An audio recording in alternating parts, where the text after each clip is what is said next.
The final Monday Night Raw before football season. This is the start of probably the worst time of the year in WWE, which is the football fall season. Once the season starts to get near the end in December, it seems like WWE tries to try a lot harder. It just seems like they know they can't compete. The product's not as hot as it was in the Attitude Era when they had high ratings despite football season, but they know they're going to get destroyed in Monday Night Football, which is back starting next week.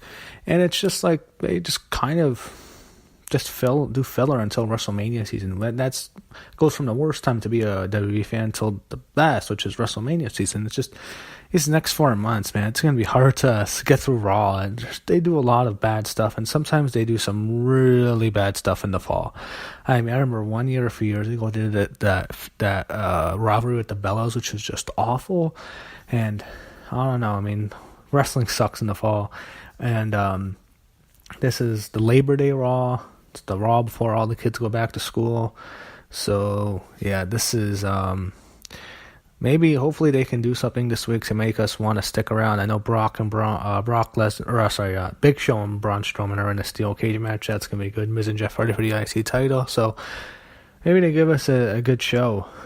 Last week was very entertaining with John Cena and Roman Reigns. So, it'll be interesting to see what happens this week. So John Cena comes out. The show is in Omaha, Nebraska, and hopefully we get a continuation of the work, shoot, pipe bomb kind of promo we saw last week. We got no fucking promo. He's gonna wrestle Jason Jordan. Well, this sucks. Looks like fall season has come a week early. One thing that was interesting, they're trying to compare this to when Kurt Angle faced John Cena in John Cena's first ever match. After the match, you heard Michael Cole reference the man who gave John Cena respect and told him, "You have a future here, kid," was The Undertaker. It was interesting Cole decided to mention that. Cena and Jordan had a really good match.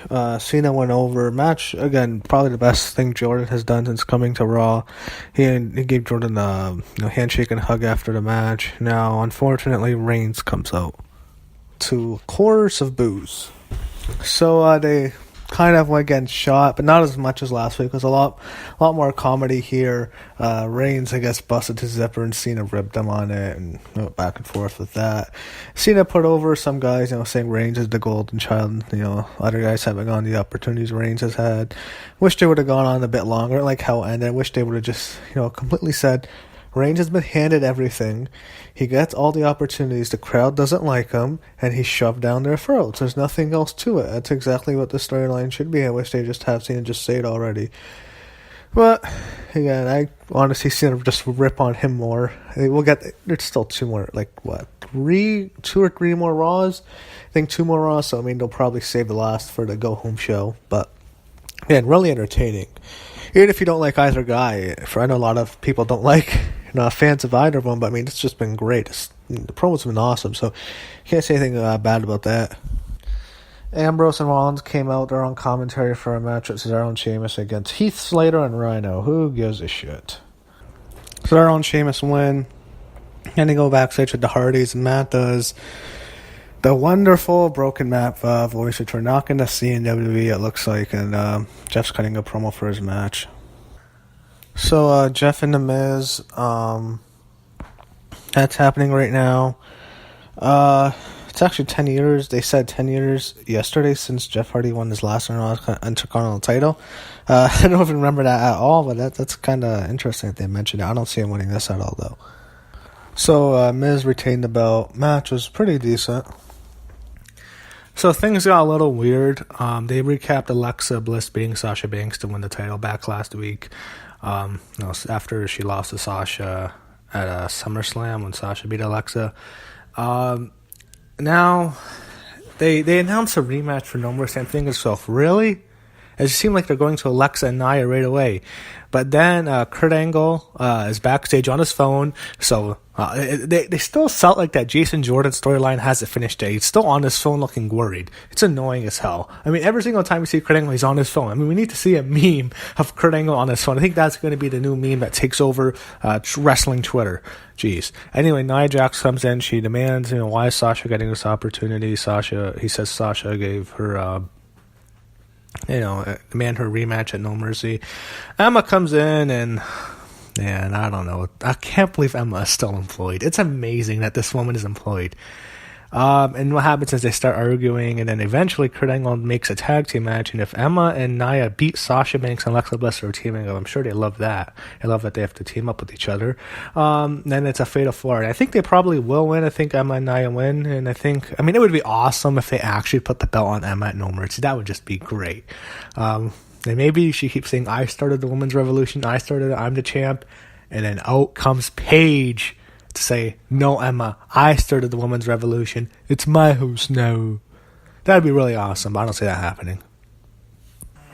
Cruiserweights are on, and Enzo's talking. I don't even want to see this fucker on my TV anymore. I hate him so much now. I am so fucking annoyed. Mercilessly, the match is over.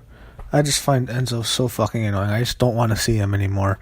I hope he gets released, which is probably going to be soon.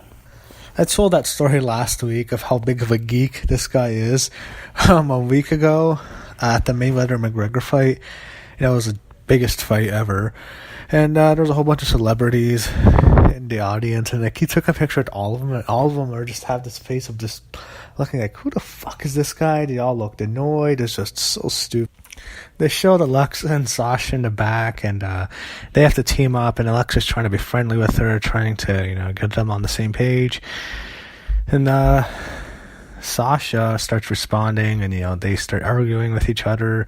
And I hate how they always bring up you only have 25% chance to walk out a champion. It's just so fucking stupid whenever they do that with the Fatal 4-Way matches, but whatever. And it ends up with Sasha, and they just start screaming at each other, and Sasha just starts yelling in her ear really loud. You can just see Sasha just completely screaming at her, and it was really entertaining. I just wish they'd let these two have like a very long program with them just shooting on each other like they did with Cena and Reigns. I know they're not anywhere near that level, but it'd be kind of cool because I think they really don't like each other, but I've said that like a billion times now. I don't know if that's the next match. Actually, the next match, I think Finn Balor's out next. Finn Balor's out when he still has to feud with Bray Wyatt. I don't want to see Bray on my TV screen anymore. Go away, Bray. If you could go away heat with me right now. I don't want to fucking see this idiot anymore. So the women's tag match is up right now.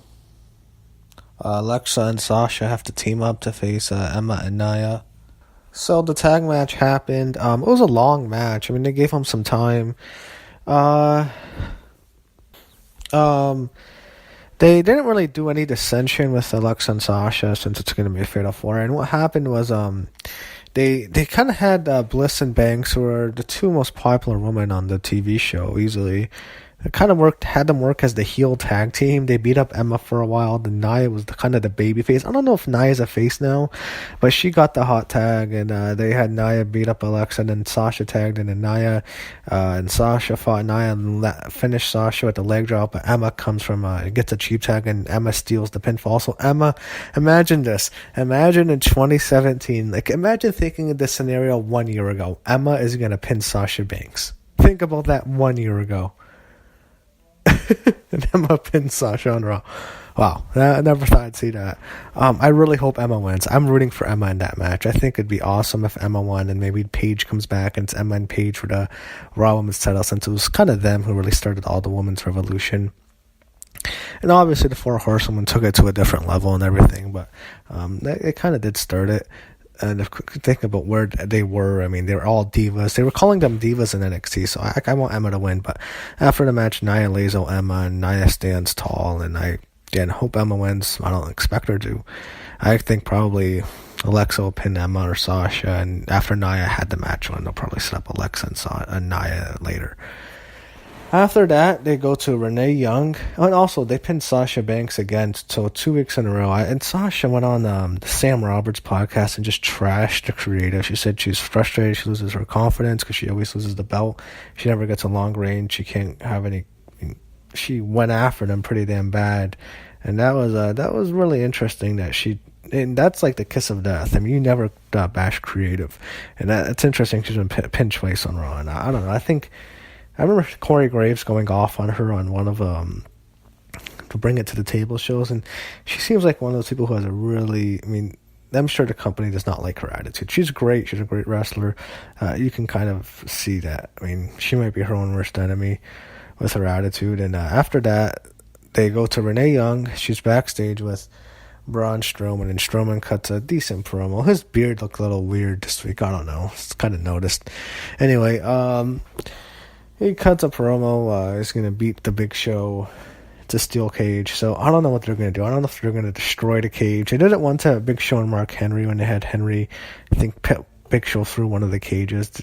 I remember they did it with Bobby Lashley and Umaga when they destroyed one of the sides of the cage. I think they'll probably do something like that, and hopefully that'd be really cool. So, Big Show and Braun in the cage should be a fun match. Then I guess Ambrose and Rollins are up next. They're facing Gallows and Harris, and then the hallway they show them walking and show the Drifter. Man, I wish you can see more Drifter. I wish they can let the Drifter go every single week and like roast the audience and like let it go on for a while, because I'm starting to really grow on the Drifter. And I'm starting to become a Elias fan. I will walk with Elias. So Gallows and Harris are arguing with Cesaro and Sheamus in the ring. I'm already over this feud. I don't need to see this feud anymore. So Ambrose and Rollins ended up winning the match. They got a roll-up win when Cesaro and Sheamus interfered. So September is Pediatric Cancer Awareness Month, and WWE is they doing this thing where, and before the video, I mean, the whole thing's named after Connor. It's Connor's Cure. Connor, of course, we know him. He died a few years ago in 2014. He was a huge WWE fan, huge Daniel Bryan fan. He had pediatric cancer, and he was at WrestleMania 30 when Daniel Bryan won the title, and Daniel Bryan even put him in his arms. And of course, it's a very sad story. I've talked about it many times during my other video reviews when I reviewed WWE24, such as the WrestleMania 31 and the Thank You Daniel one. And they go to other kids who have, I believe, cancer, or they're in a children's hospital. I think it's Pittsburgh, and they have some superstars there, and they have Stephanie McMahon basically introducing all of them, and they all have their own characters. It's a really nice video. It's a great video. It's very, I wasn't say sad, but it's just really heartwarming. I think that's more the right word, heartwarming. And who can't, if you don't feel something watching that, I mean, there's something wrong with you. I mean, I hate just saying anything negative, but Stephanie McMahon's there for PR. When she wrote that tweet, philanthropy is the future of marketing, I just, when I saw her there, it's just like, Jesus, philanthropy is the future of marketing. But it's a good deed. It's just, they do it for PR. I don't know. Anyway, steel cage matches up next. Braun and Big Show. Philanthropy is the future of marketing. That's all I will say. Anyway, they're preparing for the match. They have the people reinforcing the ring, and they show John Cone, who took the big bump when the ring imploded. Charlie Caruso was interviewing him, actually, and she looked great right away, as she always does. And the ring is double reinforced, so I assume maybe they're going to go through the cage. Anyway, they show Big Show, and Big Show, when I first saw him, I thought it was Kane. He looks like Kane with his bald head and shaved face now. He looks just like Kane. I thought it was Kane. Anyway, he's being interviewed by Renee, and he's cutting a promo before the match, which hopefully they destroy the cage. Show cut a damn good promo. So my prediction is they destroy one side. Braun gives them the running power slam through one side of the cage. That's what I think happens. The match is pretty good. Crowd's really into it. Big Show did the flying elbow drop from the top rope. He milked the hell out of the crowd reaction there. It was sounding like the ring was going to break. Match is going along good, but Corey Graves made the dumbest comment ever on commentary. He says, "I can assure you that one person keeping a close eye on this is the Universal Champion Brock Lesnar." Yeah, right. He's not watching shit. He's fucking out hunting somewhere in Canada. They did the big superplex spot. Nothing happened, so I think the big spot comes now. Strowman pinned him with the power slam. I don't know if he's going to attack him after the match, but he won cleanly in the middle of the ring with the power slam. Strowman was cutting a promo, and Big Show was still laid out in the middle of the ring, and then Strowman finally does the big spot. He kind of gives Big Show the running. He does a running power slam. But it's kind of like what Undertaker did to Shawn Michaels in Hell in a Cell. He throws him into the cage, and the cage swings open. It swings open. Looked pretty damn cool. So that was the big spot, power slam through one of the cage, through the cage. But never forget, philanthropy is the future of marketing.